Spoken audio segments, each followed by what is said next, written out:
સુરતમાંથી એક ગંભીર ગુનાની ઘટનામાં કાપોદ્રા પોલીસે રીઢા આરોપીને ઝડપી પાડ્યો છે। કાપોદ્રા વિસ્તારમાંથી 15 વર્ષીય સગીરાનું અપહરણ કરી તેની સાથે દુષ્કર્મ કરનાર આરોપીને ગણતરીના કલાકોમાં જ પોલીસે દબોચી લીધો હતો। મળતી માહિતી મુજબ આરોપી ચેતન ઉર્ફે કાનો હડેતરાએ સગીરાને લગ્નની લાલચ આપી અપહરણ કર્યું હતું। બાદમાં તેની સાથે બળાત્કાર ગુજાર્યો હતો।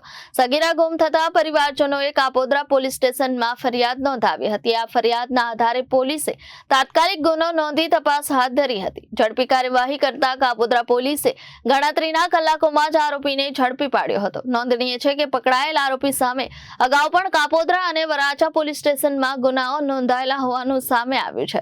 પોલીસે આગળની કાનૂની કાર્યવાही શરૂ કરી છે।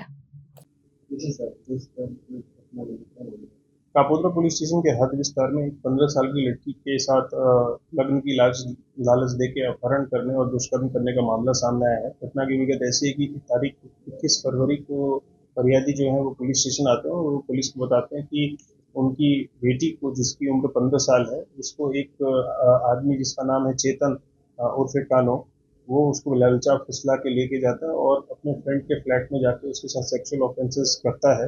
उसके बिहाफ पे मामले की गंभीरता को ध्यान में रखते हुए कापोद्रा पुलिस ने तुरंत ही इसमें FIR दाखिल की और इसको आरोपी को हमने धरपकड़ कर लिया है और इसको अभी हम जुडिशियल कस्टडी में इसको हमने भेजा है।